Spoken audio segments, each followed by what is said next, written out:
આજના ઇનામ વિતરણ અને શુભેચ્છા સમારોહની અંદર ઉપસ્થિત આજના કાર્યક્રમના અધ્યક્ષ આપણા મૂળ વિભાગ મંડળના એ પ્રમુખ શ્રી નવીનભાઈ ભોજક સાહેબ, એમને હું હૃદયથી આવકારું છું. આપણા એક મૂળ વિભાગ મંડળના એ ટ્રસ્ટી શ્રી વિપુલભાઈ બાબરિયા સાહેબ, જે ઉદ્યોગ જગત સાથે જોડાયેલા છે, એમને પણ હું આવકારું છું. એમના એ ધર્મ ભક્તિ અને આપણી શાળાના એ વિદ્યાર્થીની એ પાયલબેન, એમને પણ હું હૃદયથી હું આવકારું છું.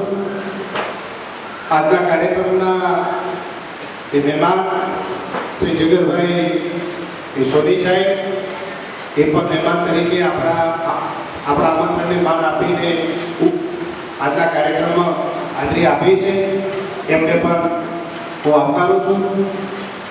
આપણા વિભાગ કારોબારી મંડળના ઉપપ્રમુખ આપણા ગામના સરપંચ શ્રી રૂપા વાઘેલા, એમને પણ હું આવકારું છું. આપણા સહમંત્રી શ્રી વિનુભાઈ શાહ સાહેબ, એમને પણ આવકારું છું. સહમંત્રી શ્રી નવીનભાઈ સોની સાહેબ, એમને પણ હું આવકારું છું. પ્રહલાદભાઈ સાહેબ અને બીજા આપણા ટ્રસ્ટી શ્રી નીતિનભાઈ ઠક્કર સાહેબ અને બીજા આપણી શાળાના ભૂતપૂર્વ એ શિક્ષક અને એ આચાર્ય શ્રી યશુભાઈ, એમને પણ હું આવકારું છું. આપણી શાળામાંથી 20 વર્ષ સુધી જેમને શિક્ષક તરીકે કામ કર્યું છે અને કેટલાક મિત્રોએ 10 વર્ષ સુધી કામ કર્યું છે, એવા ચારેય એ શિક્ષક મિત્રો, એમને પણ હું આવકારું છું. સ્ટાફ મિત્રો, વિદ્યાર્થી ભાઈઓ અને બહેનો, આજે આપણે એક ત્રિવેણી કાર્યક્રમ છે. આપણો પહેલો કાર્યક્રમ આપણા શાળાના જે વિદ્યાર્થીઓ છે, જે બાળવાટિકાથી એ માંડીને 12 ધોરણ સુધી પહેલો, બીજો અને ત્રીજો નંબર જે વિદ્યાર્થી લાવ્યા છે, એમને એ સત્કારવાનો પણ કાર્યક્રમ છે. મિત્રો, આપણું જે ગઈ સાલ જે બોર્ડનું રિઝલ્ટ આવ્યું, ખૂબ ઉત્તમ રિઝલ્ટ આવ્યું. આપણા ધોરણ 10 ની અંદર એ આપણું એ શાળાનું રિઝલ્ટ 72.30% આવ્યું છે. 12 સામાન્ય પ્રવાહનું આપણું રિઝલ્ટ 99.75% આવ્યું છે અને સાયન્સનું રિઝલ્ટ એ આપણું 90% આવ્યું છે. એ ખરેખર આપણા વિદ્યાર્થીઓને ખૂબ ખૂબ દિલથી હું અભિનંદન આપું છું અને બધા વિદ્યાર્થીઓને હું તો વિનંતી કરીશ કે તાળીઓ પાડી અને એમને અભિનંદન આપો.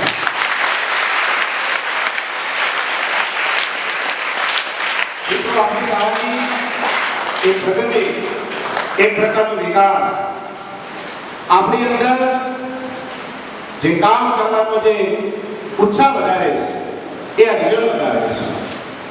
સામાન્ય પ્રવાહનું રિઝલ્ટ એક જ વિદ્યાર્થી થોડા એ માર્ક માટે રહી ગયો, નકે 100% રિઝલ્ટ આપણું સામાન્ય પ્રવાહનું આવક. આપણા 10મા ધોરણનું રિઝલ્ટ આપણે પ્રમાણિકતાથી પરીક્ષા લઈએ છીએ અને બધા વિદ્યાર્થીઓ ખૂબ સારી મહેનત કરી અને ખૂબ સારું રિઝલ્ટ આવ્યું ને ઊંચું રિઝલ્ટ પણ આવ્યું છે. લગભગ એ 87% જેટલા હાઈએસ્ટ ટકા પર આવ્યા છે.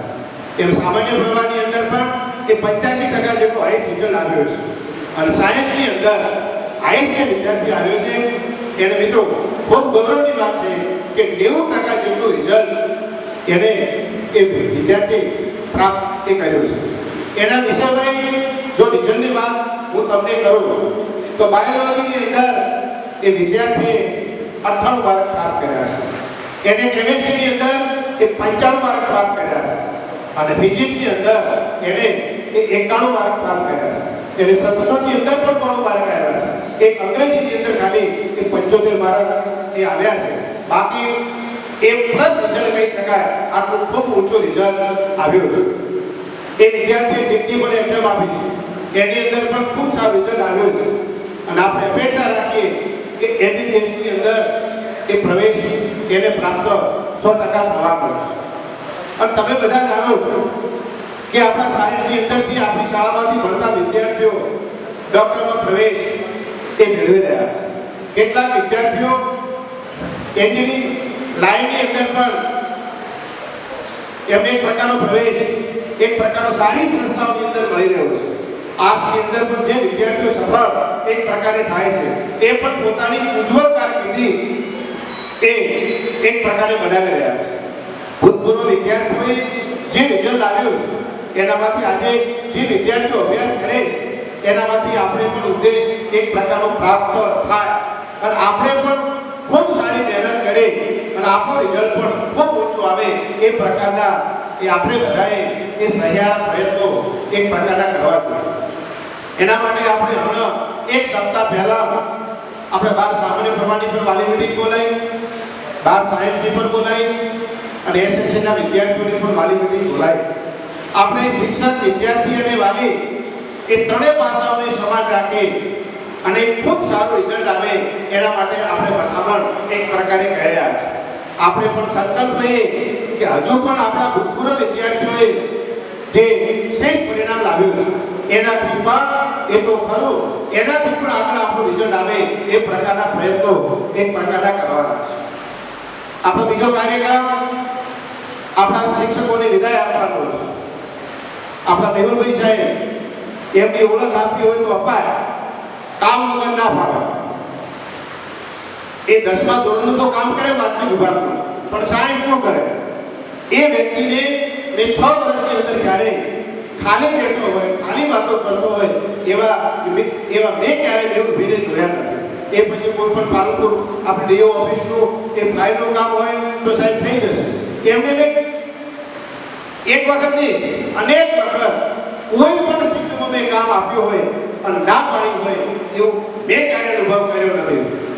અને આપણા ગણિત વિષય ખૂબ એક પ્રકારનો ગણાય અઘરો, એની અંદર વિદ્યાર્થીઓને કઈ રીતે સરળ વિષય બને એ માટે ઘણા બધા એમને એક પ્રકારના પ્રયત્નો કર્યા. એ નહીં પણ વિદ્યાર્થીઓ ન કાપેલા ન હોય તો એની સામાન્ય બાબતોનું પણ ધ્યાન રાખે. એમને આ શાળા જે પ્રગતિ કરે છે, જે વિકાસ કરે છે એમને ખૂબ પોતાનું યોગદાન એ આપ્યું છે. આપણે એના પછી મનીષભાઈ સાહેબ ખૂબ શાંત સ્વભાવ, ખૂબ હોશિયાર, પણ એક એમનો સ્વભાવ શાંત. એમને પણ એમની યોગ્ય શક્તિ પ્રમાણે આ શાળાના વિકાસની અંદર પણ ઘણું બધું યોગદાન આપ્યું છે. આપણા સામાન્ય પ્રવાહના વિપુલભાઈ સાહેબ એ અર્થશાસ્ત્ર વિષયના ખૂબ જ નિષ્ણાત, અને તમને બધાને ખબર છે કે પ્રાર્થના સભાની અંદર એ એક પ્રકારના ભજન ગાય, એક પ્રકારના લોકગીતો ગાય, કોઈ પણ સ્પર્ધાત્મક પરીક્ષાનું કામ આપો એ અપ ટુ ડેટ નવશીલ શિક્ષક કહેવા હોય તો કહી શકાય આવા વિપુલભાઈ. અને છેલ્લે નિહલબેન એ સમાજશાસ્ત્ર વિષયની અંદર એક પ્રકારના પારંગત, એ એમનું કામ અને સતત એ સામાન્ય પ્રવાહની અંદર વિદ્યાર્થીઓની બાબતમાં ખૂબ ચોકસાઈ રાખવા માટેનું કામ એમને પણ એ કર્યું. એમણે હું રાજકોટ છોડવી નથી, પણ જૂનાગઢના હતા, અંતર 400-500 કિલોમીટરનું હતું, એમને વતનનો લાભ મળતો હતો એટલે તે ગયા. એ બધા જે ભૂતપૂર્વ ટીચરો છે એમનો હું શાળા પરિવાર વતી ખૂબ એ શુભેચ્છા પાઠવું છું. એમને શાળાના વિકાસમાં યોગ્ય યોગદાન એ આપ્યું છે. અને આજના તબક્કે પૂર્ણ મહેમાનોને હું આવકારી અને મારી વાણીને આજે વિરામ આપું છું. અને મા લક્ષ્મી અને મા સરસ્વતીના આશીર્વાદ એ આપણી સંસ્થાને મળતા રહે એવી હું આજે પ્રાર્થના કરું છું.